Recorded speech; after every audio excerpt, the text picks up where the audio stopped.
नमस्कार। आप सभी का संस्कृत साहित्य चैनल में स्वागत और अभिनंदन। महाकवि माघ प्रणीत शिशुपाल वध महाकाव्य के प्रथम सर्ग से 200 अति लघुत्तरीय प्रश्नों का संग्रह किया गया है। सर्वप्रथम पहला प्रश्न है, शिशुपाल वध महाकाव्य में कौन सा समास है? तो व्यधिकरण तत्पुरुष समास। शिशुपाल वधम की व्युत्पत्ति क्या है? तो शिशुपाल से वधः शिशुपाल वधा सवर्णनीयो यस्मिन् काव्ये तत् शिशुपाल वधम।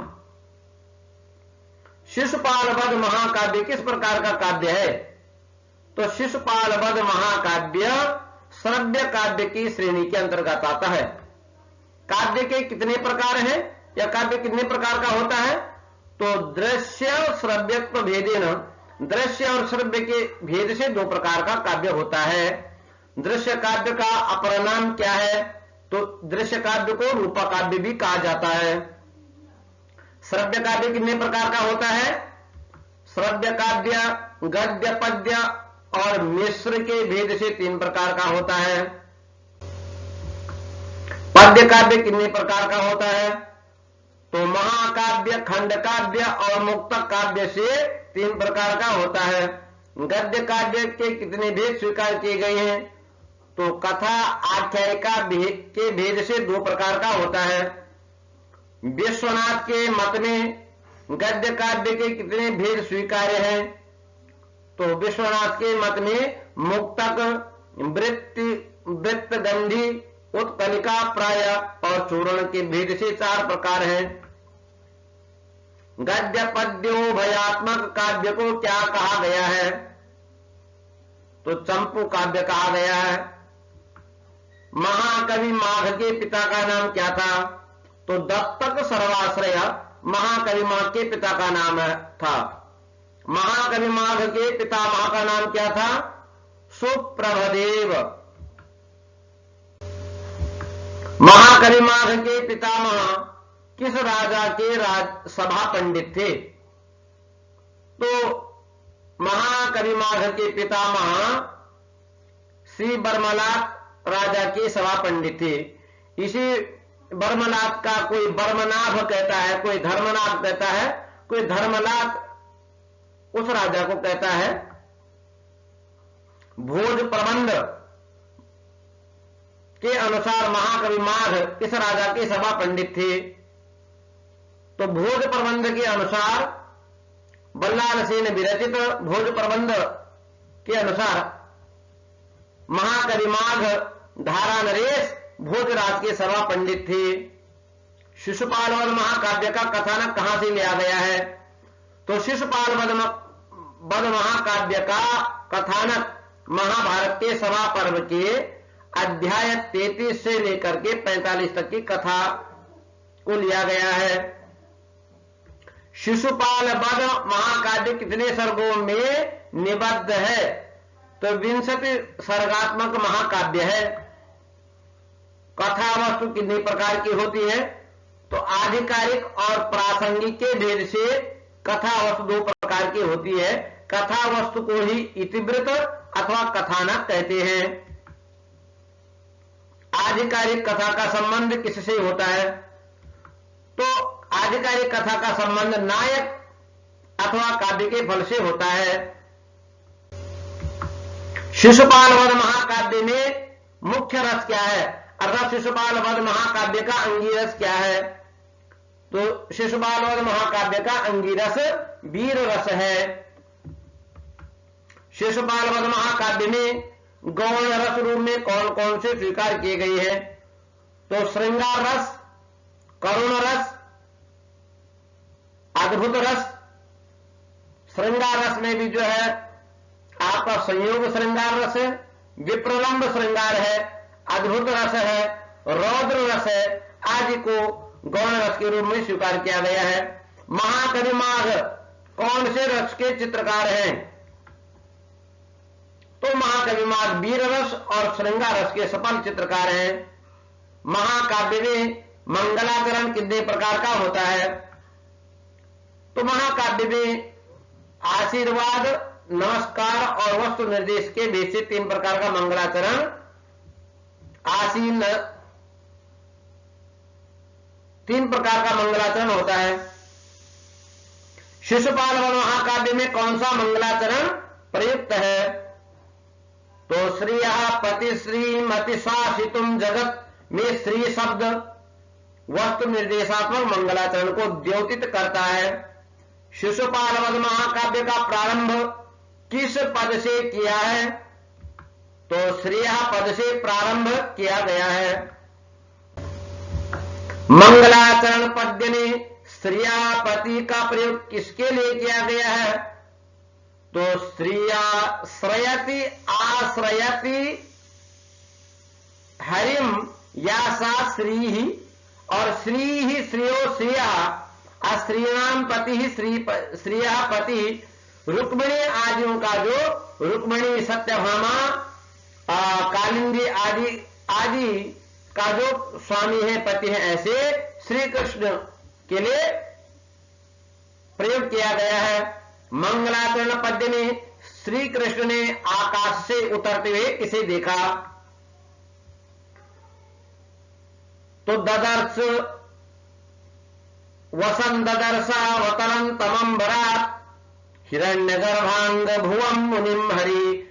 तो आकाश से उतरते हुए भगवान श्री कृष्ण ने हिरण्यगर्भांग भुव मुनि को देखा, ब्रह्मा पुत्र नारद को देखा। श्री शब्द से क्या अभिप्राय है? तो जो हरि का आश्रय लेती है वही श्री है। श्रयति आश्रयति हरिम, जो हरि को आश्रय बनाती है वही श्री है। सद्म शब्द का क्या अर्थ है? तो सद्म शब्द का अर्थ ग्रह है। पुराणों में रुक्मिणी को किसका अवतार स्वीकार किया गया है? तो लक्ष्मी का अवतार स्वीकार किया है। हिरण्यगर्भ कौन है? तो हिरण्यगर्भ बोलते हैं ब्रह्मा जी को। जब आदि सृष्टि में, पुराण के अनुसार आदि सृष्टि में भगवान नारायण ने सबसे पहले जल की रचना की और उस जल में बीज वपन किया, तो उसी से हिरण्य एक सोने का अंडा हुआ और उसी सोने के अंडे से भगवान ब्रह्मा जी की उत्पत्ति हुई। ब्रह्मा के पुत्र का नाम क्या है?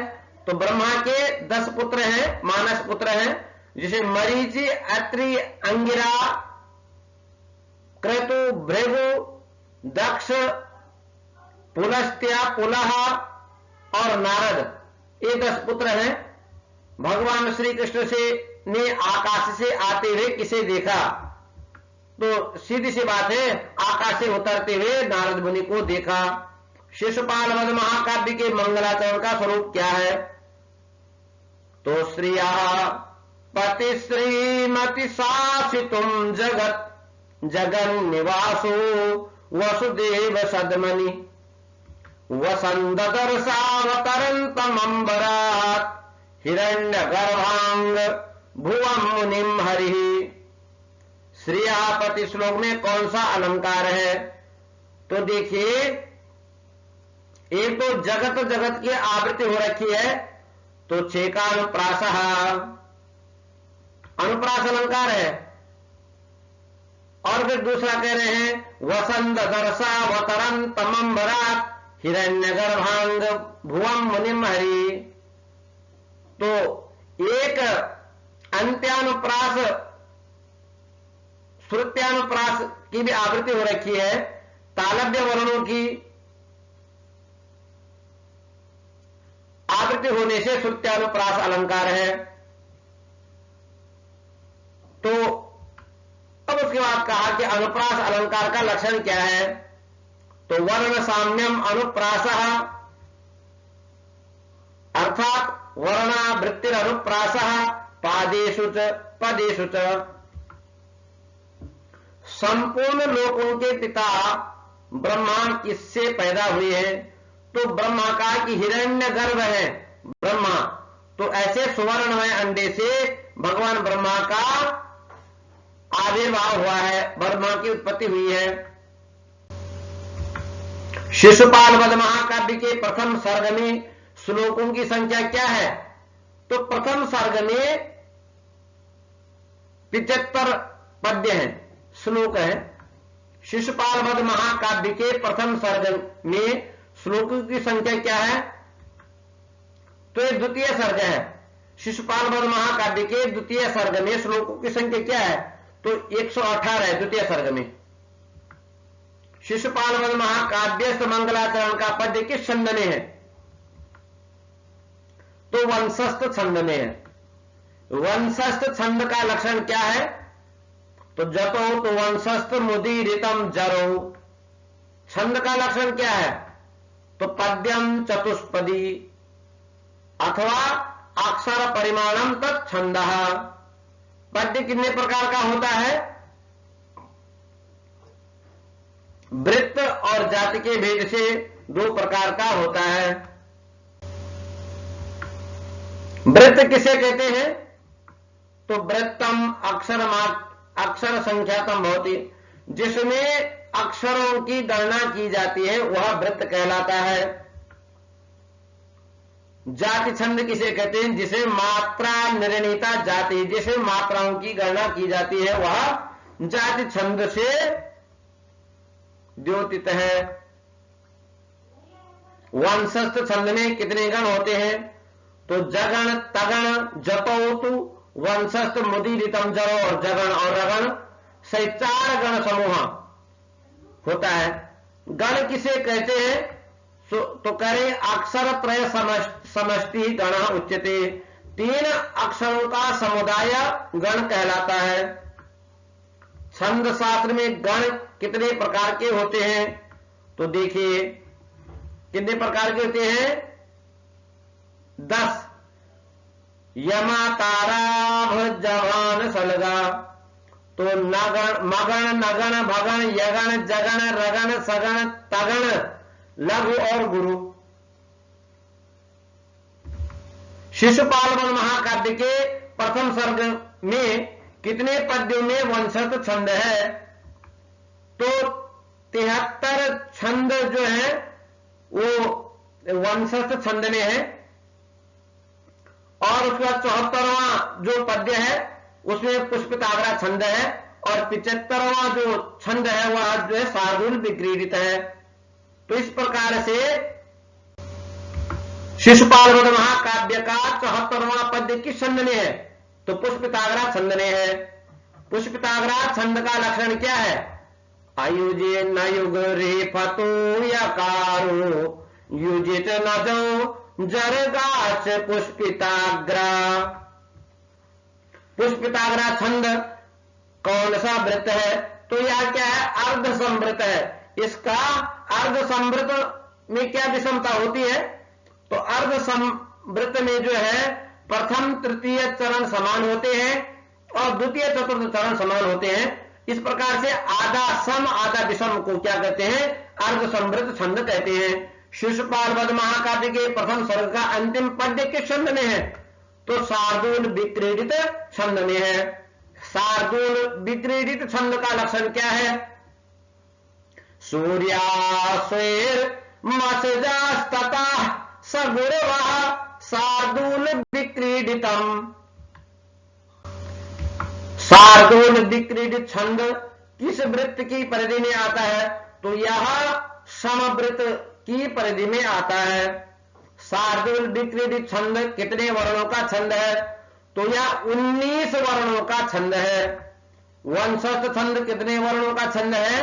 तो यह 12 वर्णों का छंद है। शिशुपाल वध महाकाव्य के प्रथम सर्ग के अंतिम पद्य के अंतिम पद्य का प्रथम वर्ण क्या है? ओम। अनूरु सारथे पद में अनूरु पद का क्या अर्थ है? तो न उरुहु यस्य अनूरुहु, यह अविद्यमान उरुहु यस्य। तो अनूरु शब्द का अर्थ जो है अरुण से है, जो सूर्य का सारथी है। तिरश्चीनम गति कस्य भवति, तिरछी गति किसकी होती है? अथवा पूर्व से पश्चिम या पश्चिम से पूरब की ओर किसी गति होती है तो भगवान भास्कर की गति तिरछी होती है। ऊर्ध्वज्वलनम कस्य प्रसिद्धम अस्ति, ऊपर को जो ऊर्ध्वज्वलन किसका प्रसिद्ध है तो हविर्भुजः, अग्नि की। हविर्भुजः पद का क्या अर्थ है तो हविम भूते इति हविभु अर्थस्य हविर्भुजः। गतम तिरश्चीन मनुरुसारथे, मनुरुसारथे पद्य में कौन सा अलंकार है तो इसे व्यतिरेक अलंकार है। व्यतिरेक अलंकार का लक्षण क्या है तो उपमानात् यदन्यस्य व्यतिरेका स एव सः। गतम तिरश्चीन मनुरुसारथे में दूसरा अलंकार कौन सा है संदेह अलंकार है। व्यतिरेक शब्द का क्या अर्थ है तो व्यतिरेक का मतलब विशिष्ट अतिरेक ही क्या है व्यतिरेक है, अर्थात जब उपमान से उपमेय का आधिक्य वर्णन होता है तब व्यतिरेक अलंकार होता है।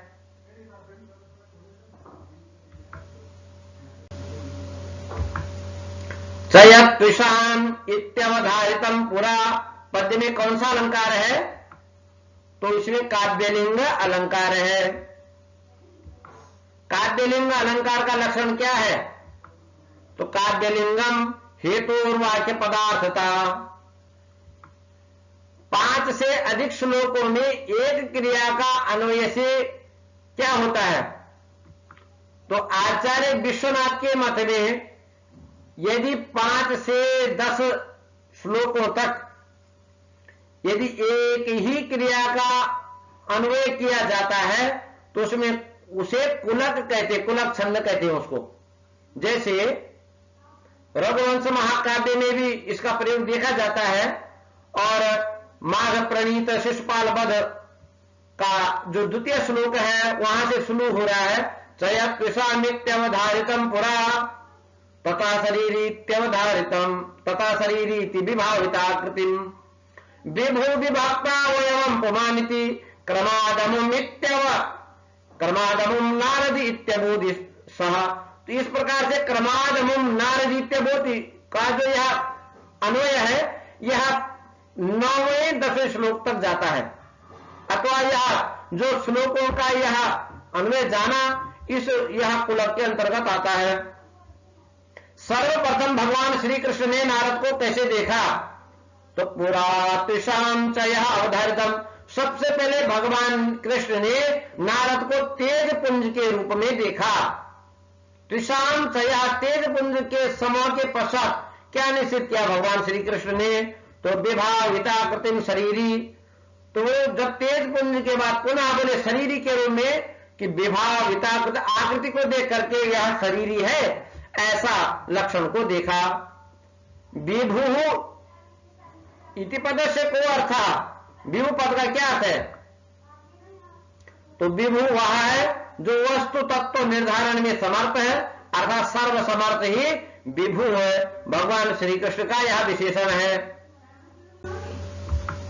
मुख आदि का स्पष्ट लक्षण होने से श्री कृष्ण ने क्या जाना तो विभक्ता वयवम पुमान इति। जब मुख आदि का स्पष्ट लक्षण ज्ञात होता है तो भगवान श्री कृष्ण ने कहा यह तो कोई पुमान है, कोई पुरुष है। नवा नधोधो बृहतः पयोधरान पद्य में कौन सा अलंकार है तो इसे उपमा अलंकार है। उपमा अलंकार का लक्षण क्या है तो साधन में उपमा भेदे पूर्णा लुप्तात साग्रिमा। नवा नधोधो बृहतः पयोधरान समूढ़ कर्पूर पराग पांडुरम पद्य में किस प्रकार से उपमा अलंकार है तो कह रहे हैं कि भस्म धारण करने वाले शिव के समान नारद जी प्रतीत होते हैं, इससे यहां उपमा अलंकार है। धराधरेन्द्रम पद का क्या अर्थ है तो हिमालय ही क्या धरा धरेंद्र है। तो धराम धरती, जो पृथ्वी को धारण करता है ऐसा कौन है? धरा धरा। अधरा धरे इंद्र, अधरा धरेशु इंद्र। और जो पर्वतों में भी क्या है? इंद्र है, वह क्या है? धरा धरेंद्र है। ऐसा पर्वतराज हिमालय। पर्वतराज हिमालय के समान कौन प्रतीत हो रहा है? तो नारद मुनि श्वेत वर्ण के प्रति दिखने से नारद मुनि जैसे लगते हैं। पिसंग मोरबी मौंजी युज अर्जुन छवि वाला कौन है? तो ऐसे पिसंग मौंजी युज अर्जुन छवि वाले भी अर्जुन मतलब धवल वर्ण की छवि वाला कौन है? तो हिरण्यगर्भ पुत्र नारद मुनि है। बलराम के शुभ्र वर्ण शरीर से किसकी तुलना की गई है? तो बलराम के शुभ्र वर्ण शरीर से भी नारद की तुलना की गई है। सुवर्ण सूत्रा कलिता धराम्बराम क्षितिवास सस्तनुम विडंबयंतम। ऐसे द्वारकावासियों ने उसको नारद जी को देखा। पिसंग मोंजी युज अर्जुन छविम, पद में कौन सा अलंकार है? तो इसमें भी आर्थी उपमा अलंकार है। अब देखो आर्थी उपमा, कौन सी उपमा का भेद है? तो देखो सबसे पहले आपको जानना है उपमा अलंकार अर्थालंकार है, उसके बाद उपमा अलंकार के दो भेद है, पूर्णोपमा और लुप्तोपमा। पुनः पूर्णोपमा के दो भेद हो जाते हैं श्रुति और आर्थी के भेद से। तो पूर्णोपमा जो में जो दो भेद है श्रुति और आर्थी, तो यहां सुनने मात्र से यथा एवा आदि उपमावाचक शब्दों का प्रयोग से क्या होता है? पूर्णोपमा होती है, श्रुति पूर्णोपमा होती है। और तुल्य शब्द से जब लगता है कि समान उसके जैसे, तो क्या लगता है? उसमें आर्थी उपमा कही जाती है। क्षितिवाससा पद का क्या अर्थ है? तो क्षितिवाससा मतलब नीलांबरस्य, नीले अंबर धारण करने वाले। तो नीले वस्त्र कौन धारण करते हैं? भगवान बलराम जी। विहंग राजांग उरुहे रिवायत हिरण्य हिरण्मयो वीरु बल्ली तंतु भी। ऐसा तंतु भी वाला कौन है? तो भगवान नारद जी है, अर्थात ब्रह्मापुत्र नारद है, यज्ञोपवीत को धारण किए हुए हैं। विहंग राजांगुरु है रिवायत, पद्य में कौन सा अलंकार है? तो उत्प्रेक्षा अलंकार है। उत्प्रेक्षा अलंकार का क्या लक्षण है? संभावन मथोत्प्रेक्षा प्रकृतस्य समेनयत। अगला प्रश्न है निसर्ग चित्रोज्वल सूक्ष्म पक्षमण, पद्य में कौन सा अलंकार है? तो वाच्योत्प्रेक्षा अलंकार है। नगेंद्रम निवेंद्र वाहनम में नागेंद्र पद का अर्थ क्या है? तो नागेंद्र पद का अर्थ यहां पर गज है, मतलब ऐरावत। तो नागा पर्वतः इति और नगे भवः नागः और नागानाम अथवा नागेशु इंद्रः नागेंद्रः। तो इंद्रवाहनम नागेंद्रम युवा, तो इसे पता चल गया होगा इंद्रवाहन क्या है। अगला प्रश्न है तो नागेंद्र अथवा ऐरावत गजराज है। इसमें मतभेद है, ऐरावत का ज्यादा उच्चैश्रवा अश्व भी है, परंतु ऐरावत का ज्यादा प्रयोग देखने को मिलता है। अक्षस्फटिकाक्ष हिमालय से कौन सुशोभित हो रहा है? तो ब्रह्मापुत्र नारद। नारद की वीणा का नाम क्या है? तो नारद की वीणा का नाम महती है। संगीत शास्त्र में कितने स्वर होते हैं? तो संगीत शास्त्र में 7 स्वर होते हैं। षडज, ऋषभ, गांधार, मध्यम, पंचम, दैवत और निषाद। संगीत शास्त्र में मूर्छना पद का क्या अभिप्राय है? तो स्वरों का आरोह अवरोह होना ही मूर्छना है। सरस्वती की वीणा का नाम क्या है? तो सरस्वती शारदा की वीणा का नाम कच्छपी है। अतीन्द्रिय ज्ञान निधि सह, अतीन्द्रिय ज्ञान निधि कौन है? तो नारद मुनि है। सादित्य दैत्य संपदा चक्रना कौन है? जिन्होंने दैत्यों का विनाश किया, ऐसे चक्री कौन है? तो भगवान श्री कृष्ण हैं। इंद्र भवन के समान सुंदर द्वारकापुरी में किसका आगमन हुआ है?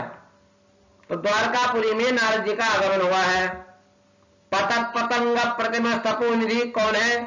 तो ऐसे पतत गिरते हुए पतंग सूर्य की प्रतिमा को लिए हुए ऐसे तप ही जिनकी निधि है, ऐसे भगवान नारद हैं। पतत पतंग प्रतिमा, पद का क्या अर्थ है? तो उतरते सूर्य के समान। धातु सुतेन पद से क्या अभिप्राय है? तो धाता बोलते हैं विधाता ब्रह्मा को।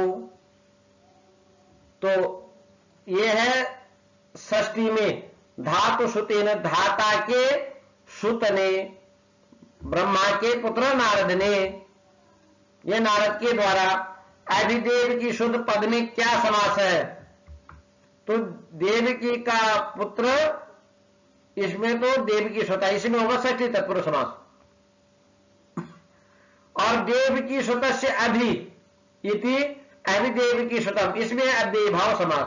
तो संपूर्ण पद की बात करेंगे तो इसमें अव्ययी भाव समास है। पूरे पद प्रधान अव्ययी भाव समास होता है, ये ध्यान रखिए। आज पुरुष कौन है? तो आज पुरुष भगवान श्री कृष्ण ही है। आदि पुरुष पद में कौन सा समास है? तो इसमें कर्मधारय समास है। और यह समानाधिकरण समास कहते हैं इसको। आदिश असौ पुरुष, आदि पुरुष। पूज्य नारद जी की अर्घ्यादि द्वारा पूजा किसने की? तो भगवान श्री कृष्ण ने की। तमर्घ्य मर्घ्यादि ऐसे कहा गया है। ग्रहानुपैतुम प्रणयादभीप्सवो भवन्ति ना पुण्य कृताम मनीषिणः। इस चरण का क्या अर्थ है? तो इसमें कहा मनीषी अपुण्यकृत के ग्रहों को स्नेहपूर्वक जाने के इच्छुक नहीं होते हैं। अर्थात जो मनीषी होते हैं, जो तत्वदर्शी होते हैं महात्मा, वे पुण्य अर्जित वालों के गृह घरों को स्नेहपूर्वक जाने के इच्छुक होते हैं। ना पुण्य कृताम पद में कौन सा समास है? तो पुण्यम कृतवंतः, पुण्य किए हैं, इति पुण्य कृतः। और जिन्होंने नहीं किए तो न पुण्य कृतः अपुण्य कृतः। इसमें जो है नय तत्पुरुष समास है। तमर्घ्य मर्घ्यादिकमादि पुरुष पद में कौन सा अलंकार है? तो अर्थांतर न्यास अलंकार है। क्यों? क्योंकि यहां पर सामान्य के द्वारा विशेष का समर्थन किया गया है। कैसा समर्थन भैया? क्योंकि सामान्य बात यह है कि महात्मा वहीं जाते हैं जहां, यह सामान्य बात है। और विशेष क्या है? नारद जी जो है वहां जा रहे हैं। कहां? द्वारकापुरी में भगवान श्री कृष्ण के पास। तो अर्थांतर न्यास अलंकार का क्या लक्षण? अगला प्रश्न था। तो सामान्यम व विशेषो व तदन्येन समर्थ्यते। अर्थांतरन्यास कितने प्रकार का होता है? तो साधर्म वैधर्म के भेद से मुख्य रूप से 2 प्रकार का, और वहां पे जो सामान्य विशेष से 4 प्रकार का होता है। द्वारकावासियों ने हिमालय और नीलगिरी के समान किसको देखा? तो हिमालय तो है नारद जी, और नीलगिरी के समान श्री कृष्ण को उन्होंने द्वारकावासियों ने देखा। न यावदेता उदपश्यदुत्थितौ जनतुषारा जन पर्वताविव। पंक्ति में कौन सा अलंकार है? तो इसमें उपमा अलंकार है। पर्वत के जैसे जैसे, तुषार पर्वत के जैसे देखा।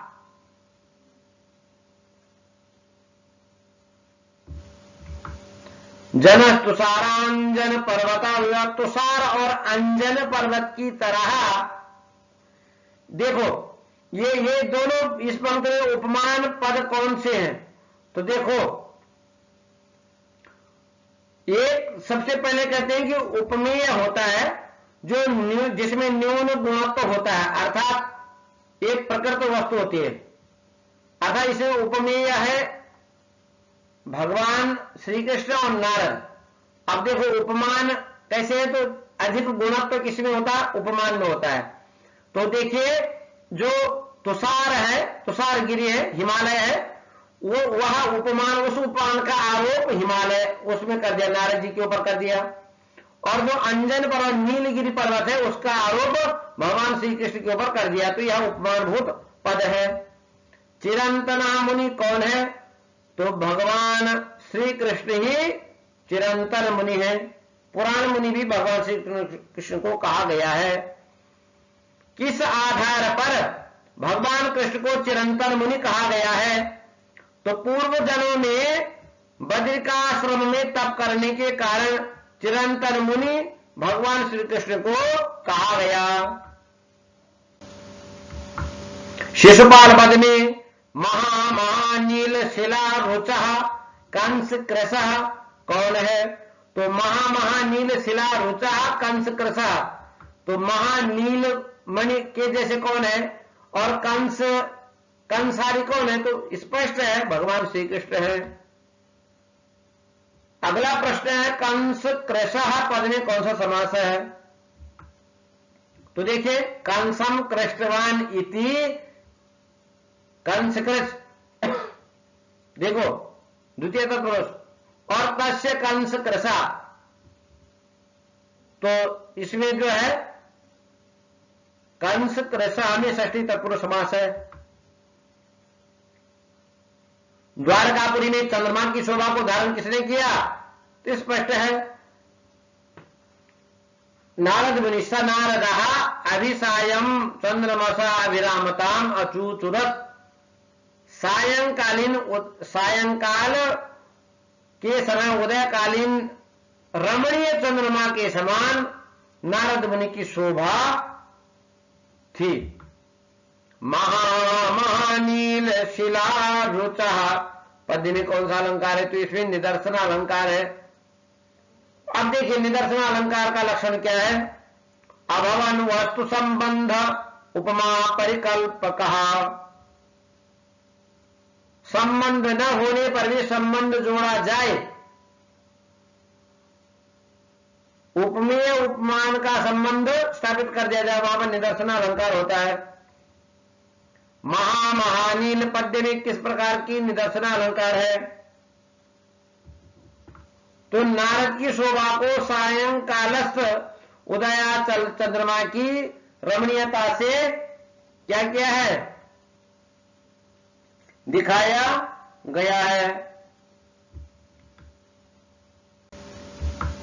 यज्जनाम प्रिय पद का किस पद का विशेषण है? तो यज्जनाम प्रिय, यज्ञ प्रिय कौन है? भगवान श्री कृष्ण। गृहीतुमार्यान् परिचर्यया मुहुः महानुभावा नितान्तमर्थिनः। इस चरण का क्या अर्थ है? तो महाप्रभावशाली लोग श्रेष्ठ जनों की सेवा से उनको बस में करने के इच्छुक होते हैं। आर्यान मुहुर्मुहु, बार बार उनकी सेवा करके उनको बस में करने के इच्छुक होते हैं। प्रसेदुषापद की व्युत्पत्ति क्या है? तो प्र उपसर्ग और शब्द सीदंती को प्रत्यय करने पर यह क्या है? प्रसेदुष बनता है, अर्थात प्रसन्न, जिसका अर्थ है नारद का विशेषण है। अघोग विध्वंस विधौ, पाप समूह का नष्ट करने में समर्थ कौन है? तो भगवान नारद के कमंडलों का जल आग समूह को दूर करने वाला है। नारद मुनि के कमंडल में किस प्रकार का जल है? तो अशेष तीर्थोपहृता अर्थात समस्त तीर्थों से लाया हुआ जल नारद के कमंडल में है।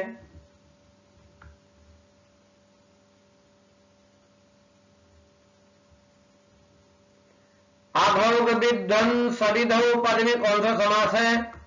अघानाम। अब देखिए, अघानाम औघा, जो अघ का जो क्या है तरंग है जिसको बोलते हैं, वही अघोग है। तस्य यो विध्वंस, अघोग का जो विध्वंसक है वही क्या है?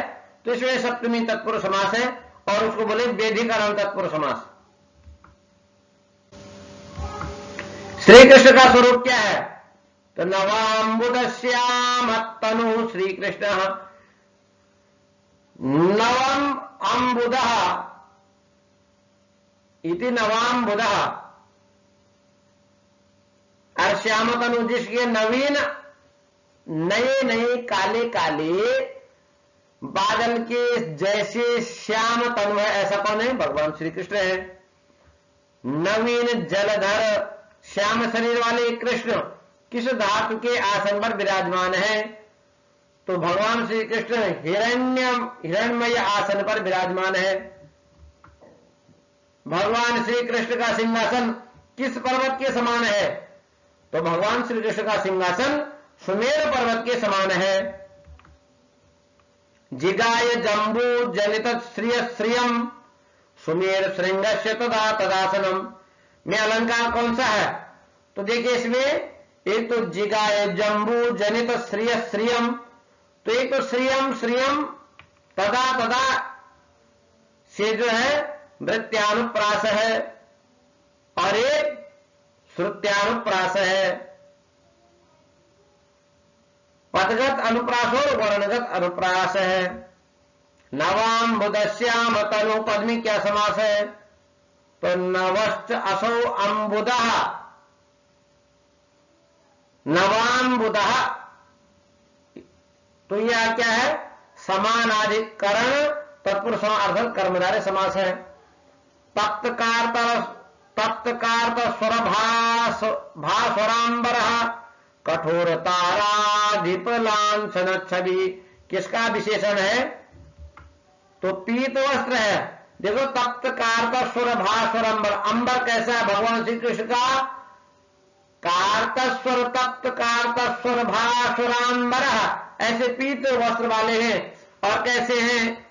कठोर तारा, और ऐसे कठोर ताराधिप, और कठोर ताराधिप से की तारा के अधिपति है ना, ऐसे लांछन छवि वाले श्री कृष्ण है।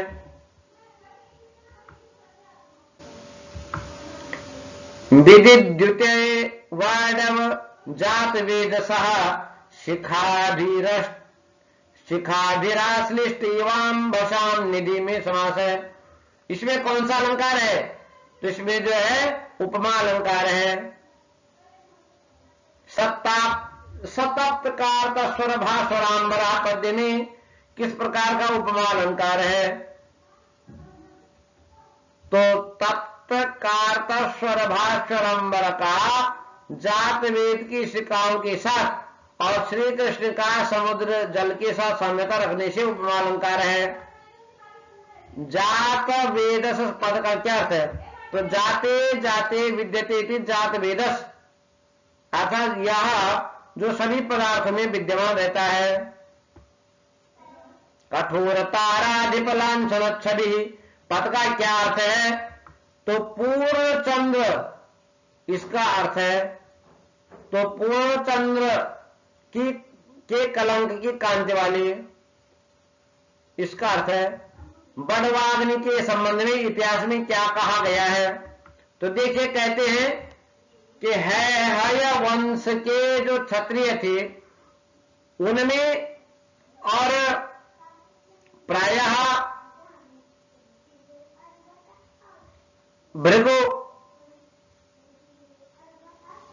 भृगुपत्नी, उनके भय से भृगुपत्नी का गर्भ स्खलित हो गया था और उससे महर्षि भृगु को क्रोध आया और क्रोध को देख करके पुनः है या वंशीय जो क्षत्रिय है उन्होंने विनय पूर्वक उनसे याचना की। तो जब विनय पूर्वक याचना की तो है या वंशीय क्षत्रियों की विनय पूर्वक विनय करने से भगवान भृगु जी प्रसन्न हुए और उन्होंने अपने क्रोध को समुद्र में फेंक दिया। तो उससे बड़वाग्नि का जन्म हुआ। रथांग पाणी किसका नाम है? तो भगवान श्री कृष्ण का नाम रथांग पाणी है। तो रथांग पाणी में कौन सा समास है? तो रथस्य अंगम रथांगम, रथ का जो अंग है वह क्या है? रथांग है। रथांगम पाणो यस्य, ऐसा बहुव्रीहि समास है। रथांग है, रथांग रथ का अंग, रथ जैसे रथ का अंग क्या है? पहिया, और ऐसे रथ के पहिया है जिसके हाथ में ऐसा हुआ, तो यह क्या? बहुव्रीहि समास है। कृष्ण की श्याम कांति से मिश्रित नारद मुनि की शुभ्र कांति कैसी सुशोभित होती है? तो चलत पलाशांतर गोचरास्तरोः तुषार मूर्तिरिव नक्तमन सवः, कि जैसे सुशोभित हो रहा। तो देखो चलत पलाशांतर गोचरास्तरोः, देखो पेड़ से निकलते हुए एक पेड़ है, उदयाचल में जो है चंद्रमा है, और चंद्रमा जो है किसी पेड़ के अंतर से गोचर कर रहा है। तो ऐसे तरु से जो है, और वो जो है से कलंक वाला जो श्यामलता है वह तो जो है श्री कृष्ण है। और तुषार मूर्ति की तरह कौन है? नारद जी की शुभ्र कांति सुशोभित हो रही है। चलत पलाशांतर गोचरस्तरो तुषार मूर्ति नक्कमन समय कौन सा अलंकार है? तो उत्प्रेक्षा अलंकार है। चलत पलाशांतर गोचरा पद में कौन सा समास है? तो ये चलंती तानी पलाशानी से चलत पलाशानी तेसाम अंतराणी बहुव्रीहि समास है। श्री कृष्ण और नारद दोनों एक वर्ण के कब हुए? प्रफुल्लता पिच्छ निभैरभीर सुभिः सप्तच्छद पांश पांडवी शुभे की साम्यता से दोनों एक वर्ण के हुए। प्रफुल्लता पिच्छ निभय रभि शुभि पद किसका विशेषण है? तो यह क्या है? देखो प्रफुल्ल तापिच्छ निभय विकसित तमाल पुष्प के समान यदि है तो नील पुष्प के समान श्री कृष्ण की आभा है, अर्थात यह विशेषण श्री कृष्ण का है। सप्तच्छद पाद पांच सप्तच्छद पांच पांडुभी शुभे किसका विशेषण है? तो यह सप्तपर्ण वृक्ष के पुष्प पराग के जैसे धवल के समान नारद मुनि की आभा है, अर्थात नारद जी का विशेषण यह पद है। संभावना व्यक्त करने में कौन सा अलंकार होता है? तो उत्प्रेक्षा अलंकार होता है। छुरिता मलत छवि पद का क्या अर्थ है? तो मिश्रित ज्वल कांति, अर्थात मिश्रित कांति वाले वे दोनों नारद और भगवान श्री कृष्ण। युग के अंत में भगवान श्री कृष्ण क्या करते हैं? तो युग के अंत में भगवान श्री कृष्ण सभी जीवों को अपनी कुक्षी में स्थापित करते हैं। जिस शरीर में 14 भुवन है वह नारद की सेवा करते। कौन सा अलंकार है? तो इसमें अतिशयोक्ति अलंकार है। अतिशयोक्ति अलंकार का क्या लक्षण है? तो आश्रयाश्रयणोरेकस्याधिक्याधिकमुच्यते अतिशयोक्ति अलंकार। पुंडरीकाक्ष पद में कौन सा समास है? तो पुंडरीका कमलम अक्ष नेत्रमेश्य, तो इसमें बहुव्रीहि समास है। श्री कृष्ण को पुंडरीकाक्ष क्यों कहा गया है? तो कहते भगवान कमल नयन भगवान श्री कृष्ण ने एक बार भगवान शिव का पूजन किया। हरिष्टे सहस्रम कमल बलिमादाय पदेयोः, तो तब जब 1000 दल कमल दल अर्पित कर रहे थे तो उसमें से एक कमल जो है भगवान शिव ने चुरा लिया। ऐसी लीला की तो भगवान ने सोचा कि जो है मुझे कमल नयन कहते हैं, तो बोले एक अपने जैसे आंख निकालने लग गए। तो तभी से जो है भगवान श्री कृष्ण को पुंडरीकाक्ष कहते हैं। भगवान शिव का दिया हुआ यह नाम है। द्विजालि ब्याज निशाकरांशुभि पता क्या है? तो देखो यह दंत पंक्ति कपट मयूख है। द्विज बोलते हैं दांतों को, 2 बार आते हैं ना, द्वाभ्याम जायते, 2 बार जन्म होता है जिनका, ऐसे उनकी अवनि मतलब पंक्ति, और ब्याज मतलब कपट और निशाकर अंश भी ऐसे निशाकर बोलते निशान करोति इति निशाकर और तय है अंश भी उसके अंश के द्वारा निशाकर के अंश के द्वारा इस चंद्रमा की किरणों के द्वारा द्विजावली ब्याज निशाकरांश में कौन सा अलंकार है? तो इसमें भी जो है अतिशयोक्त अलंकार है। नारद का दर्शन किस प्रकार का है? तो नारद मुनि का दर्शन लोक मंगल और पापों को हरण करने वाला है। जगत्य पर्याप्त सहस्र भानुना नयन्यंतुम समभावी भानुना पंक्ति में कौन सा अलंकार है? तो इसमें देखो भानुना भानुना पद की आवृत्ति होने से अनुप्रास भी है। एक भानु का अर्थ है आपका सूर्य और एक दूसरे अर्थ का भानु का अर्थ है सहस्र भानुमान किरण सूर्य की किरणें। तो इसमें जो है पुनरुक्त वदाभास में पुनरुक्त की जैसे प्रतीत होते परंतु वस्तुतः पुनरुक्त नहीं है। यमक अलंकार में भी जो सत्य प्रतिगर्थ है यहां पदों की आवृत्ति है परंतु क्या है एक ही अर्थ नहीं है। जगत्पर्याप्त सहस्र भानुना नियंतुम समभाव में अर्थ अलंकार क्या है? तो व्यतिरेक अलंकार है क्योंकि इसमें नारद उपमेय के द्वारा भानुगत उपमान को भी तिरस्कृत कर दिया गया है। जगत्य पर्याप्त सहस्र भानुना पद में किस प्रकार से व्यतिरेक अलंकार है? तो देखिए भानु से अधिक नारद मुनि की अधिक के प्रतिपादन से व्यतिरेक अलंकार है। भानु शब्द अमरकोश में किस प्रकार से परिभाषित है? तो भानुर्हंस सहस्रांशु तपनः सविता रवि। प्रजापति ब्रह्मा ने वेदों की रक्षा हेतु किसे नियुक्त किया? तो नारद मुनि को नियुक्त किया। अथवा श्रेयसी केन तृप्यते, तो कल्याण के भी श्रेयसी मतलब कल्याण के विषय में कौन पुरुष तृप्त होता है? अथवा कोई भी पुरुष कल्याण के विषय तृप्त नहीं होता है। निष्प्रह नारद मुनि के आने का कारण किसने पूछा? तो निष्प्रह नारद को आने का कारण भगवान श्री कृष्ण ने पूछा। उदितात्म गौरव पद का क्या अर्थ है? तो जिसने अपने शरीर अपने गौरव को प्रकाशित किया है। समास कौन सा है? तो उदितम कथितम आत्मना स्वस्य गौरव महात्म्यम, जिसने अपने गौरव को प्रकाशित किया है। तो इसमें बहुव्रीहि समास है। शिशुपाल वध महाकाव्य में वृत्ति पद किसके लिए प्रयोग किया गया है? तो वृत्ति शब्द जो नारद के लिए प्रयोग किया गया है। श्री कृष्ण के स्वागत वचन को सुनकर नारद जी ने क्या कहा?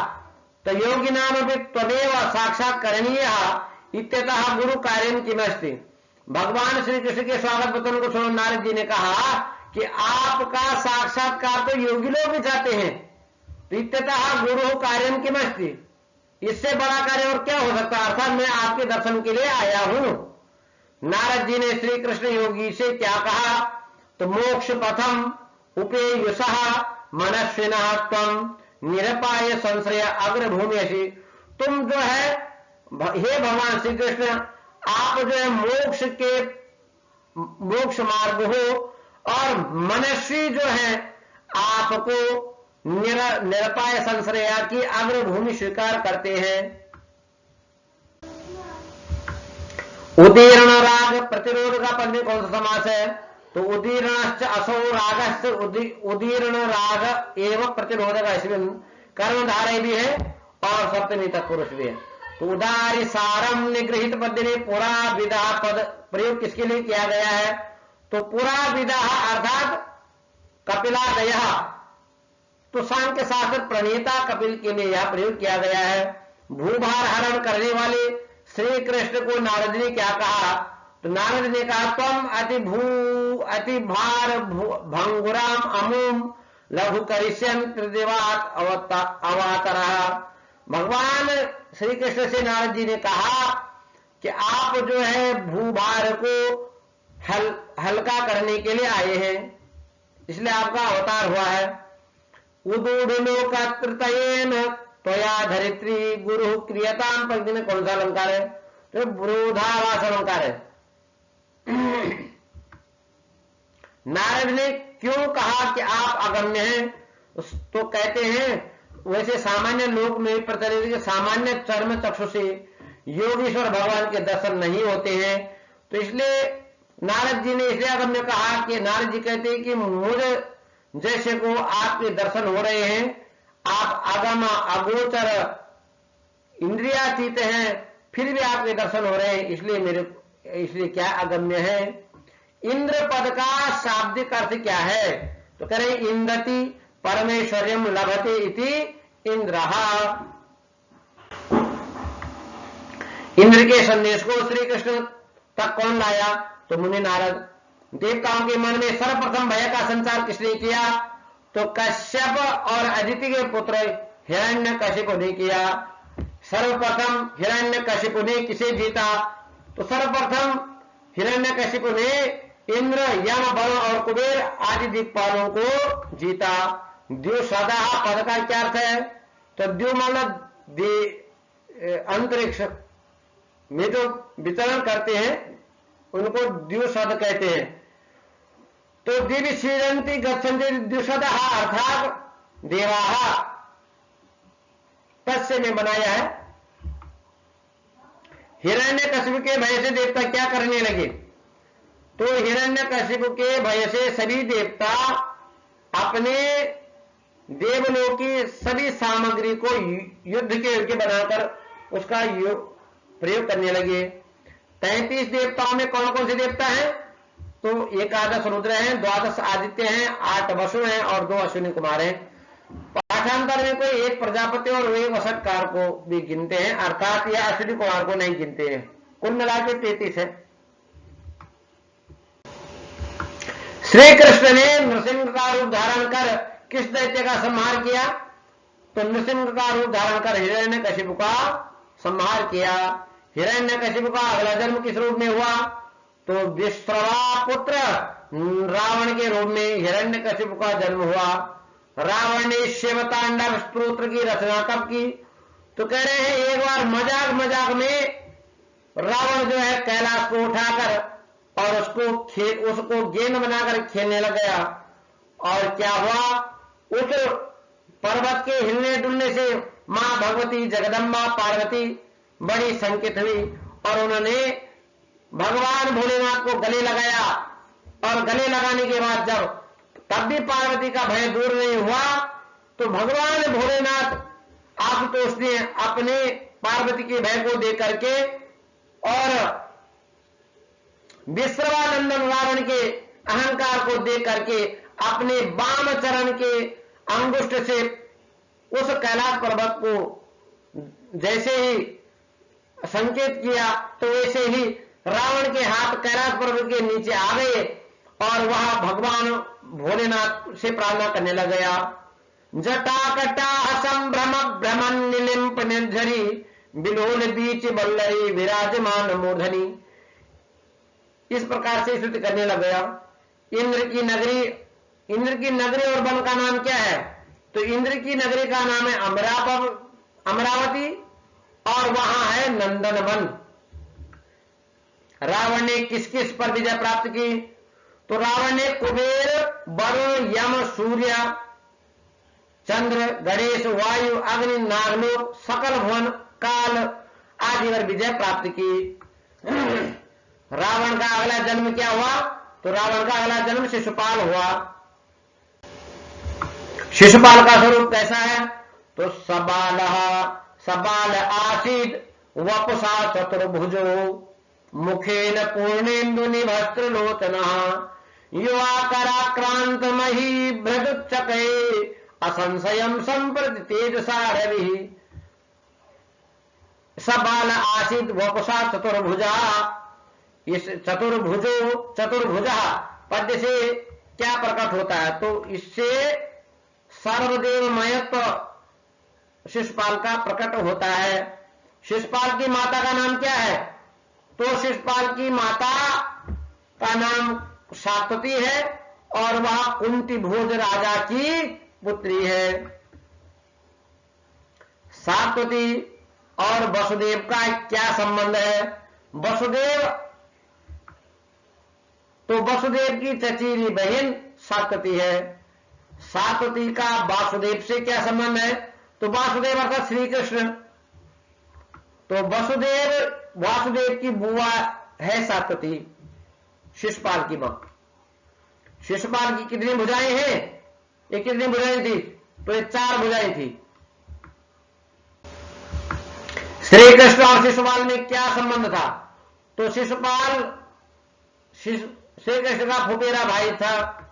सुरदैत्य और राक्षसों की भिन्न जातियां कौन सी है?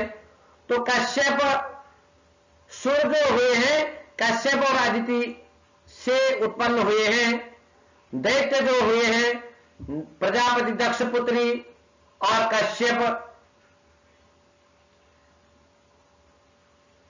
कश्यप से हुए हैं। और राक्षस जो है वो भी दक्ष पुत्री और कश्यप की पत्नी खसा से पैदा हुए हैं। इंद्र की पत्नी का नाम क्या है? इंद्राणी है। इंद्र संदेश को कहकर नारद कहां गए? इंद्र संदेश को कहकर नारद कहां गए? तो स्वर्ग की ओर चले गए।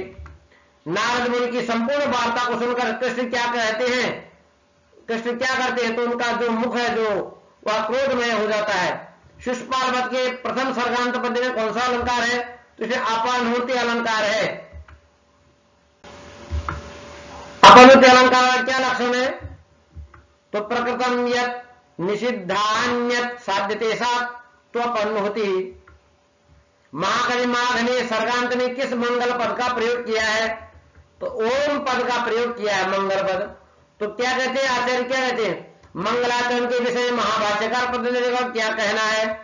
तो बोले, कहते हैं मंगलादीनी, मंगलादीनी होना चाहिए, मंगल मध्यानी और मंगल मध्य में भी होना चाहिए। और मंगलांतानि च शास्त्राणि प्रथन्ते। मंगलादीनी, मंगल मध्यानी और मंगलांतानि च शास्त्राणि प्रथन्ते। शास्त्र की आज्ञा है कि महाकाव्य में मंगल प्रथम, मध्य और अंत में होना चाहिए। भगवान श्री कृष्ण की भ्रुकुट में क्रोध का दिखने से क्या प्रतीत होता है? तो भ्रुकुट में क्रोध के दिखने से शिशुपाल आदि का वध प्रतीत होता है। प्रथम महाकाव्य के प्रथम पद्य में नारद अंतिम, प्रथम सर्ग के अंतिम पद्य में नारद मुनि को किस प्रकार से दिखाया गया है? तो चंद्रमा की आभा वाला दिखाया गया है। शिशुपाल वध महाकाव्य के प्रथम सर्गांत में ओम से क्या अभिप्राय है? तो नारद की संपूर्ण वृतांत को सुनकर, इंद्र की कथा को, इंद्र के संपूर्ण संदेश को सुनकर भगवान श्री कृष्ण ने नारद से ओम कहा, अर्थात ठीक है, जैसे आपने कहा वैसे ही होगा।